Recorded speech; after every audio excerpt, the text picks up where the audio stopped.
trouble that life is everything when you don't know what the future might bring. Hoping your dreams will come true for you. Wortley, find your world. Wortley, find your world.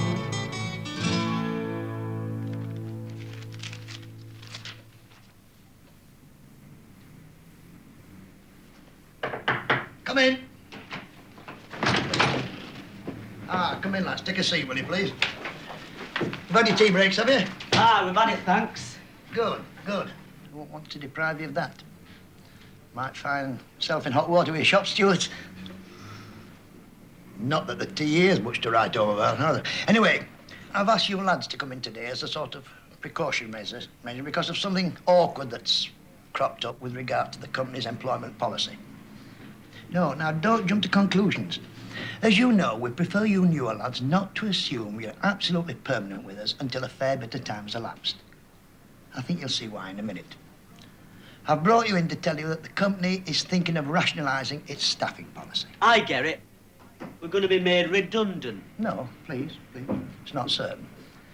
And the management want me to explain to you that they've only been forced into this reappraisal by certain government actions. They've asked me to read you a statement, which, incidentally, has already been agreed by your union representatives. As you may know from reports in the press, the government is concerned about the country's continuing balance of payments deficit and has recently enforced a number of deflationary measures to reduce the level of spending in the United Kingdom. The intention of these measures is to keep prices down, make British goods more attractive to foreign buyers and to reduce demand for foreign goods. Unfortunately, such measures inevitably have an effect on firms such as ours, whose primary market is not foreign but British. Faced with a lower level of demand, it is likely that we shall be compelled to adopt a temporary strategy of reduced production. In common, therefore, with several of our competitors, this company is envisaging a rationalisation of the workforce, regretfully including possible redundancies as discussed with the appropriate unions. Well, that says it, I'm afraid, lads. Is it last in, first out, Mr. Fibster? I'm afraid it possibly is, and that means you three. Oh, heck. I'll not be able to afford an haircut now. I was going to have one today. Oh, please, please. It may not prove as bad as we fear, but we thought it only fair to warn you in case you want to think about other work. And all this is down to balance of payments trouble?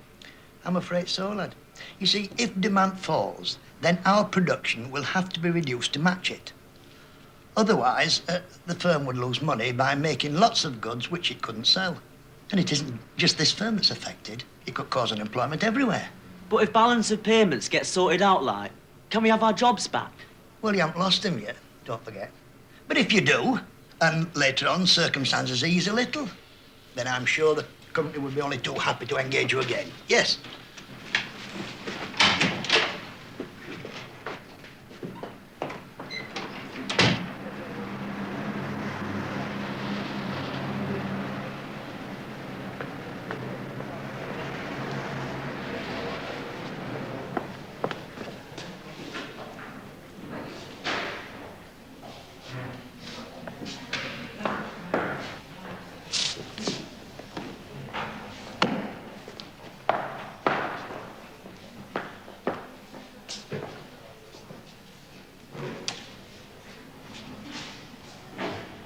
Balance of payments. A tabulation of the credit and debit transactions of a country with other international institutions. Transactions are carried out through the exchange equalisation account. If the deficit is occasioned by the excess of aggregate demand over supply in the domestic market, it will persist until the home market has reached equilibrium.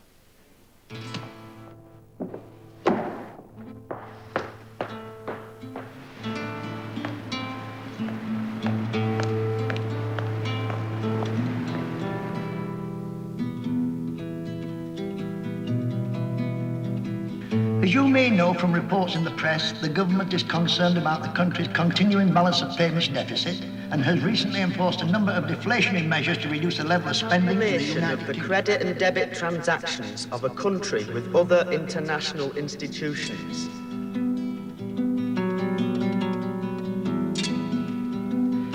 The intention of these measures is to keep prices down, make British goods more attractive to foreign buyers and to reduce demand for foreign goods. Unfortunately, such measures inevitably have an effect on firms such as ours, whose primary market is not foreign but are British. carried out through the exchange equalisation account.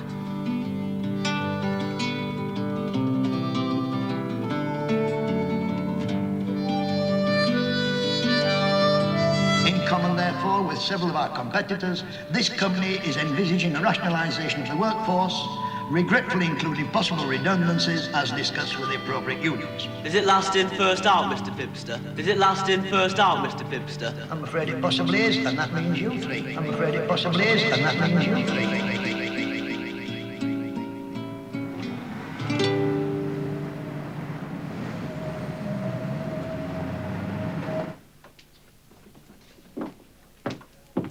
Good morning, sir. Morning, hey, this is all different, isn't it? Last time I came here, it was Ken the Cropper with his infected clippers, and only after size. We brought Mr. Kenneth out, sir, after he'd had another visit from the public health. I think you'll agree it's an improvement. Where's Ken's collection of, you know, pinned on wall? It's what, sir? Collection of stunners, like. Oh, yes. Well, they were rather down-market taste, and the ladies don't like it, you know, when they're waiting for their chaps. Women in Ken's old shop. He never thought to see it. Oh, look, would you like to take one of the vacant chairs, sir? That is, if the speciality subject suits your interest. Why, am I next? What about him? Oh, he's waiting for weather and domestic. Wants to tell us about his camping holiday in Cornwall. Which one are you? I'm economics. Julian is weather and domestic, holidays, cars, kids at school, you know. Jason is politics. He has a degree in ongoing meaningfulness from the University of Portakabin. Stafford is sport. And Boris is our silent cutter. He can't speak any English, and it's ideal for the morose client. Well, I'll take you then, Mr. Adrian. Mr. Adrian. I've had a right shock today from economic situation, and I might as well pick your brains about it while my head's under pudding basin. Hey, and don't take too much off, by the way. Now, what exactly had you in mind, sir, regarding the level of chat? How do you mean? Well, it seems to me that the surplus funds argument is perfectly adequate in explaining the recent stock market rises. But insofar as the excess arises from a lack of capital investment by industry, there must soon come a day of reckoning. Public sector price rises have limited the need for... Nay, make it same as my haircut. Nice and simple. Just a moment, sir, while I adjust the control.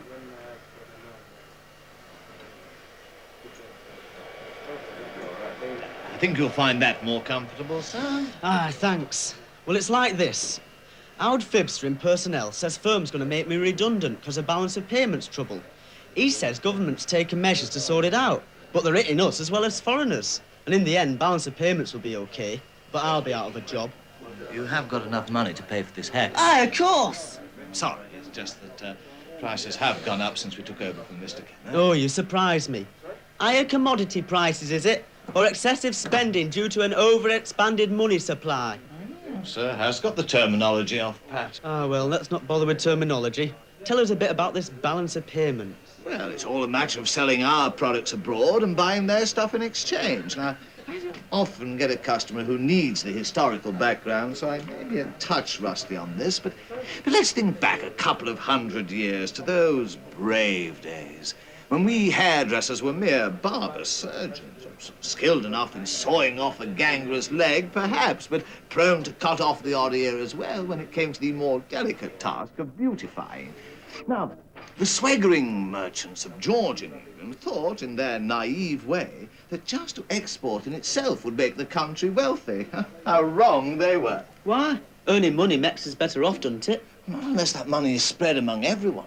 In those days, the wealth we got from exporting wool was either wasted in war or drunk by the rich.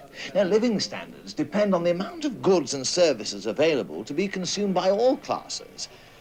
You yourself make the point for me. I mean, here you are, with respect, a simple son of toil, no offence meant. Now, sitting in an establishment which was designed, let's face it, with a different class of customer primarily in mind. You have a comfortable living standard. Well, I won't have much longer. If I lose my job, I'll have to see if Ken's still doing a turn in his back room. Oh, sir, I've seen an example of Mr. Kenneth's handiwork. Something between a complete tonsure and an imperfect scalping.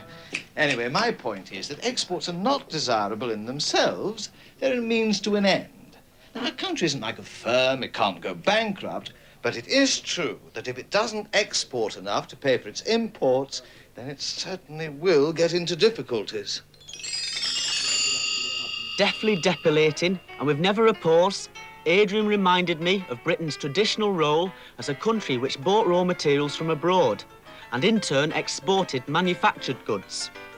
100 years ago, Britain had a large balance of payment surplus, and this was due not just to the selling of visible goods, but also to the export of invisible services, things like insurance, banking facilities and shipping. But things have changed in recent years. Britain is no longer a leader in world technology, and nowadays, although we still export manufactured goods, we have to import a lot of these as well. All our foreign trade is totted up in the current account of the balance of payments, and this is made up of two separate balances, the visible and invisible. On the visible balance, actual goods, we export all manner of products, from heavy machinery to bottles of whiskey. But we import, in turn, plenty of other things, from motorbikes to TV sets. On the invisible balance, an example of gain is the money spent by foreign tourists in Britain. And an example of loss is the money spent by the government on our army in NATO. In 1975, our invisible balance was in the black by £1,531 million. But our visible balance was in the red by £3,204 million. So the total balance showed a deficit of £1,673 million. Now, to meet that deficit, the government had first to draw on our reserves of gold and foreign currencies, and second, to borrow from abroad through the International Monetary Fund, which exists to lend money to over 100 countries. Obviously, that sort of thing can't go on for long, or we'd have no reserves left and no one to borrow from anymore. So, said Adrian, clipping busily, a balance of payment surplus is doubly necessary, both in itself and to repay borrowings from previous bad years. Workington! What's the matter? He got it wrong. It were Workington that Barrow beat in 1955 Rugby League Cup final. He said Warrington. Sure, Stafford wouldn't make a mistake like that. Well, he did. Workington it were. Played half the game with Roper injured and lost 21-12.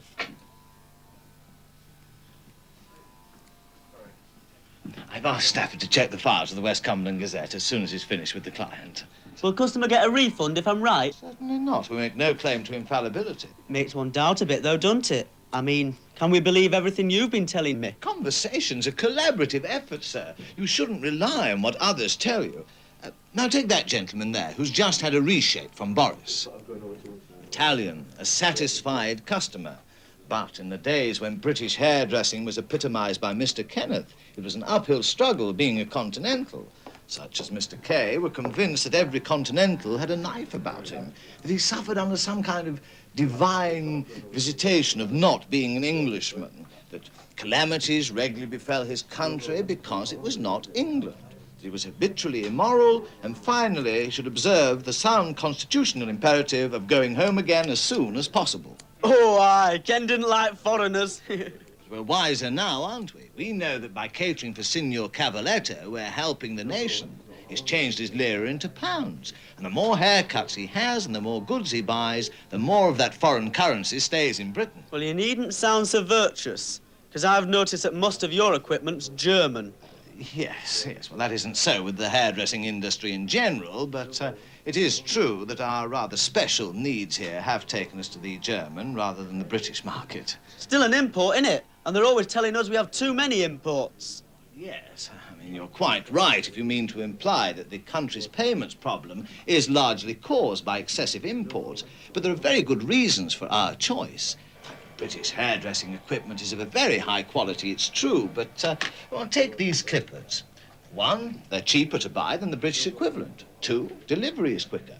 3, the after-sales service is better. And 4, there's too much risk of dispute on the British shop floor for us to rely on the home-produced item. Now, all this is true of many other imports as well. So, how can the problem be solved? Well, if we exported a bit more, it would balance things up. But you've got all the same troubles with goods for export. I mean, who wants to buy British cars, say, if they're expensive, slow to arrive, bedeviled by strikes, and lacking in after-sales follow-up? Now, accept the fact that all these failures must be lived with, and ask yourself if we can solve the problem in some other way. What about devaluing the pound, for instance, which means that foreigners get more pounds for their own currency? More pounds? How do you mean? Exchange rate, sir. It isn't something that's fixed unchangeably forever. Now, let us say that the rate of exchange is such that £1 equals $3 American. That means that a British car priced at £3,000 would cost $9,000 to an American, right? Aye, of course. Even I can do that sum. But let's say the exchange rate is altered so that £1 equals only $2 American. The car is still priced at £3,000 in Britain, but the natural result is I get it. Yanks only have to pay $6,000 now. Exactly. So our goods become cheaper for foreigners. But in that case, why all the fuss when pound takes sick and starts to sink? Because, by the same token, if the pound devalues, all our imports become dearer. Put it the other way round. At the rate of £1 for $3 American. An American item priced at $3,000 would cost us £1,000. But if we devalue to £1 for $2, we'd have to pay $1,500 for the same item. So we still can't win. There's another little trick we might use. What about controlling imports by putting a heavy duty on them so not so much comes into Britain? Sounds all right, but I suppose there's some catch in it. Well, if you were the Japanese Minister of Trade and your micro-calculators were being blocked by the British, what would you do? Export or die, innit? I suppose I'd commit harikiri. You'd simply go tit for tat and block British goods. So neither side would be any better off. And now we're back to your nasty experience this morning. Solution number 3, deflate the economy. Freeze wages, cut hire purchase, reduce spending. Prices are kept low and foreigners can buy a bit more. But because people at home aren't buying so much, young Sir loses his job and so do thousands of others. By the left. So none of these remedies are any good at bottom? Afraid not, except the basic thing of somehow getting industry as a whole to wake up and make their goods more attractive abroad. Will it ever happen? Oh, anything's possible, sir. But I have a feeling by then I shall be manicuring St. Michael's toenails. That's £1.50, please. What? Oh, come now. You've had very good value today. If I did it any cheaper, I'd be out of business in no time. Now, Professor F.H. Knight, in his great work, Risk, Uncertainty and Profit... When you're worldly, you know that you're scarcely dry behind the ears and young for your years. Wait for the right time, don't try to live your lifetime all in one day. For there's time to kill and forms to fill and rules designed to make you ill. Times when you will think you've lost your way. Oh, Wortley, take your time, Wortley. Soon you'll find Wortley, all will be revealed.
Yorkshire.